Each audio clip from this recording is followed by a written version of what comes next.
Et on continue à parler de cette nouvelle mission spatiale avec notre chroniqueuse économie, Johanna Citruc. Johanna, bonsoir. Bonsoir. SpaceX, c'est la première entreprise privée à envoyer des astronautes à bord de l'ISS. Est-ce qu'on se dirige vers une privatisation de l'espace ? Alors, concrètement, c'est ce qui est en train de se passer. En fait, à l'origine, la conquête spatiale, c'était une affaire de gouvernement. Ça a commencé pendant la guerre froide entre les États-Unis d'une part et l'URSS. Pendant 10 ans, il y a eu une vraie compétition entre les Américains et les Soviétiques jusqu'au premier pas sur la Lune en 1969. Ensuite, pendant quelques années, il y a eu une accalmie. La conquête de l'espace devient moins importante, d'autant plus que c'est quelque chose qui coûte très cher. Mais tout bascule au début des années 2000, au moment où Elon Musk arrive sur le marché et qu'il crée sa société SpaceX. Alors, à l'origine, son objectif, c'est d'aller sur Mars et il propose de le faire à moindre coût.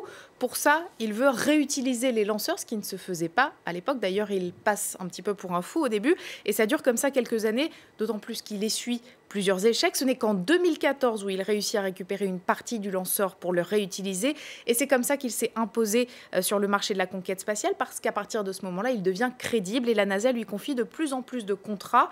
Qui dit contrat dit forcément argent qu'il réinvestit et il s'améliore. La société envoie d'abord des satellites dans l'espace, ensuite plus récemment des humains et ce succès, il attire la concurrence. Le patron d'Amazon, Jeff Bezos, s'est aussi lancé à la conquête de l'espace. Le rêve devient donc de plus en plus accessible pour beaucoup et particulièrement intéressant pour les sociétés du numérique qui fonctionnent grâce à des satellites pour pouvoir nous connecter, nous géolocaliser, d'où cet intérêt pour les sociétés et cette privatisation de plus en plus importante de l'espace. Merci beaucoup, Johanna Citruc. Voilà, c'est la fin.